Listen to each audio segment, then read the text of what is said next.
오늘 저는 영상을 통해서 다소 좀 오래된 이야기 한 가지를 꺼내보고자 하는데요. 다른 게 아니라 박근혜 정부 당시 있었던 탄핵 그 전국에 대한 이야기를 해보려고 합니다. 아마 이런 질문이 드실 수 있을 것 같아요. 왜 앞에 탄핵에 대한 이야기냐, 벌써 그 시간이 지난 시점에서 왜 하필 지금 시점에 다시 탄핵에 대한 이야기를 꺼내냐라고 한다면 이유가 간단합니다. 그때 당시 대중들의 어떤 광기 대중들의 분노에 휩싸여 가지고 우리가 제대로 된 판단을 못했던 거국가기관뿐만 아니라 심지어 사법부 또한 마찬가지로 대중들의 그 광결인 분노에 두려움을 느낀 나머지 제대로 된 판단을 못한 그 결과가 이제와 가지고 지금의 대한민국한테 피해를 끼치고 있기 때문인데요. 자, 바로 삼성물산과 제일모직 두 가지의 합병에 대해서 당시 이재법원이 내렸던 판단, 그 판단의 결과 지금 대한민국이 얼마의 빚을 지게 되냐, 얼마의 세금이 쓰이게 되냐, 천착각이 되는 세금이 나가게끔 됐다는 것인데요. 자, 어떤 얘기를 하는 것인지 제가 자세하게 좀 말씀을 드리겠습니다. 이번에 JTBC가 다음과 같은 기사를 냈습니다. 제목이 이렇게 나와 있네요. 일개 헤지펀드에 세금 추천억이 쓰이게 됐다. 문제는 이게 끝이 아니다라고 하고요. 그리고 또 제목을 보니까 두 검사, 여기서 말하는 두 검사가 윤석열 당시 이제 검찰총장과 한동훈 검사장을 얘기하는 겁니다. 두 검사의 수사 판결이 1,300억 고지서로 말문 막힌 윤석열 정부.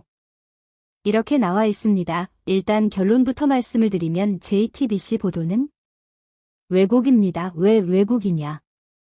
방금 전에 제가 읽어들었더니 제목을 쭉 봤을 때는 어떤 생각이 드세요? 두 검사의 수사로 인해 가지고 그 수사에 대한 결과가 1,300억짜리 고지서로 오게 됐구나.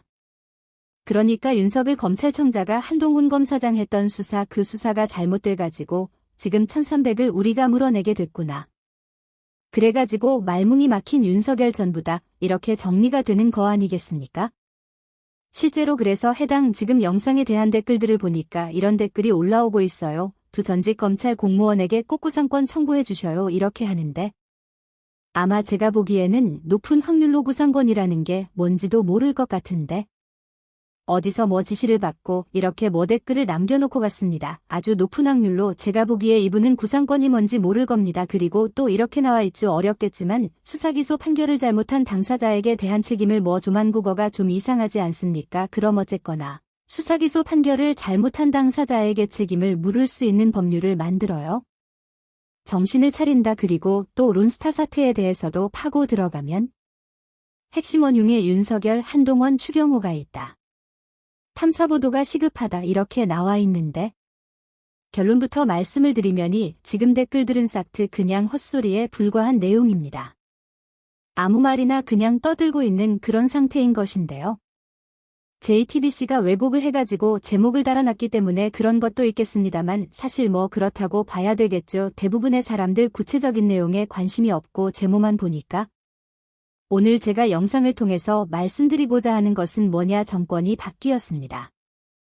그리고 우리가 그때 당시에는 분명히 검찰이 주도했던 수소가 수사가 불공정했다는 걸 지금 우리가 정확하게 체험하고 있습니다. 그리고 이런 맥락에서 이재용 부회장에 대한 수사 또한 마찬가지로 잘못됐던 것은 없는지 대중들의 어떤 관계 어린 분노에 입각해가지고 특검, 박용수 특검이 주도해가지고 잘못된 결정을 내린 것은 아닌지 이거를 좀 따져볼 필요가 있다는 거예요. 실례로 지금 박영수가 어떤 상태입니까? 그때 당시지가 무슨 정의의 사도인 것처럼 그렇게나마 설치가 생겼는데 대장동에도 지금 끼어있다라는 것이고 임창정 씨는 주가 조작할 때 라더균한테도 끼어있다라는 것이고 온갖 지금 사법 팔박에 끼어 가지고 범죄멸을 받고 있는 사람이 박영수 아닙니까? 그런 박영수 특검이 주도했던 결과가 정당한 결과는 아니었던 것인지 우리가 따져볼 필요가 있다라는 것이죠. 자, 일단 그러면은 삼성물산과 제일모직의 합병이 어떻게 이루어졌는지를 좀 볼 필요가 있는데요. 그때 당시에 삼성물산과 제일모직의 주가가 0.32제1의 가치로서 합병이 이루어질 계획이었습니다. 그러니까 제일모직 한 주의 가치가 삼성물산 3조의 가치가 있다. 그러니까 제일모직이 삼성물산에 비해서 3배를 가까이나 더 가치가 있다라는 게 전제가 된 상태에서 삼성물산과 제일모직의 합병이 이루어질 그런 계획이었죠. 자, 그런데 문제가 뭐였냐, 엘리엇 같은 거는 그때 당시 삼성물산의 주식을 1112만 주. 그러니까 7.12% 정도를 매수해가지고 보유하고 있는 상태였습니다. 당연히 그러다 보니까 이런 식으로 삼성물산의 가치가 제일모직에 비해서 3분의 1 정도밖에 인정이 안 된다라고 한다면 피해가 누구한테 갈 수가 있겠습니까?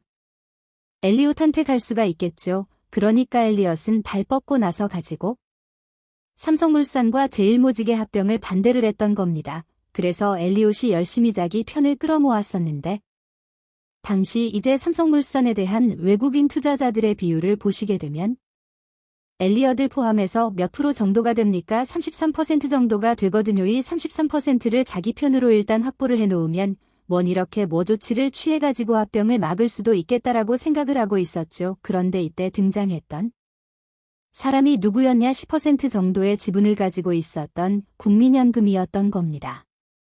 국민연금이 이제 합병에 찬성하고 나서게 되면서 첫 번째 날에는 300여억 원치의 주식을 사들였고요. 그리고 바로 다음 날에도 785억 원치 주식을 순매수하게 됨으로써 압도적으로 국민연금이 삼성물산에 대한 지분을 차지하게 되었고, 그리고 그런 국민연금이 합병에 찬성하게 되다 보니까 둘의 합병이 결국에는 이루어지게 됐다라는 것이죠. 나중에 가서 재판부가 됐거나 이제 특검에 판단했었을 때는 국민연금이 이렇게 합병에 찬성했던 배경에는 이재용 부회장의 승계를 위한 목적이 있었다라고 판단해 가지고 관련된 사람들이 구속 기소가 됐었던 겁니다. 자, 그러면은 어떤 이유 때문에 당시 이제 특검이 승계를 목적으로 해가지고 국민연금이 합병에 찬성을 던졌다고 판단했던 것이냐. 우선 일단 당시 이재용 부회장의 지분을 좀 보시게 돼 이재용 부회장이 제일모직에는 23% 정도의 주식을 가지고 있었습니다.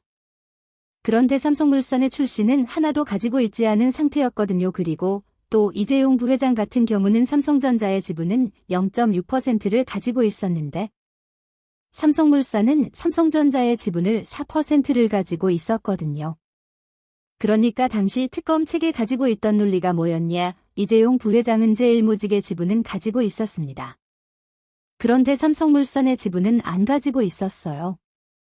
삼성물산의 지분이 필요했던 거죠. 왜냐면은 삼성물산이 삼성전자의 지분을 4%를 가지고 있었기 때문에 그래서 제일모직과 삼성물산에 합병하게 된다면 자연스럽게 삼성물산이 가지고 있던 삼성전자의 지분도와 마찬가지로 이재용 부회장 것이 되게 되는데 이 두 가지를 합병을 시키기 위해서 뭘 했다라는 겁니까? 의도적으로 제일모직의 가치를 3배 가까이나 뻥튀기를 했고 그렇게 3배 가까이 뻥튀기를 해서 1대0, 35의 비율로서 손쉽게 제일모직과 삼성물산의 합병을 시켰다 특검 측의 판단이었던 겁니다. 근데 어떤 방법을 통해서 당시 이제 특검이 판단했던 어떤 방식을 통해서 제일모직의 가치를 3배 가까이나 뻥튀기를 시켰다는 것이냐 여기서 우리가 봐야 되는 게 제일모직을 가지고 있었던 삼성바이오로직스의 지분입니다. 삼성바이오로직스의 지분을 무려 46.3%나 제일모직이 가지고 있었거든요. 생각해 보십시오. 삼성바이오로직스의 절반 가까이를 제일 멋지게 가지고 있었습니다. 그러면 삼성바이오로직스의 가치가 상승하게 된다면 제일모직의 가치 또한 마찬가지로 상승하게 되는 그런 효과를 만들어낼 수가 있겠죠. 이때 나왔던 얘기가 뭐냐? 의도적으로 삼성 측에서 삼성바이오로직스의 가치를 높이기 위해서 분식 회계를 했다. 이런 논란이 나왔던 겁니다.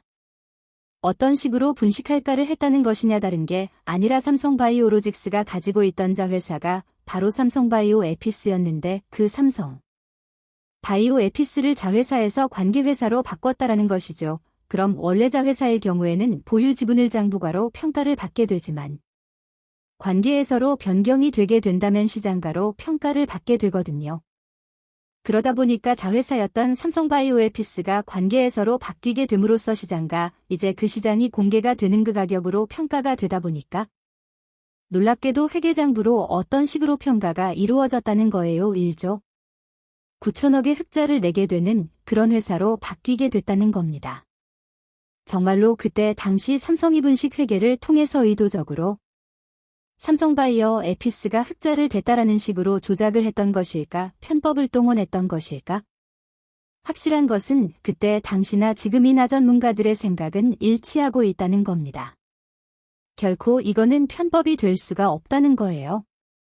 삼성바이오로직스는 분식 해결한 아무런 상관이 없다는 것이죠. 회계를 모르는 사람들의 이야기라는 겁니다. 왜 이미 이 사건 전에 삼성은 이재용으로 경영권 승계를 확정되어 있는 상태였기 때문에 소급해서 연결시키는 것이 시간적으로도 논리가 맞지 않다는 겁니다.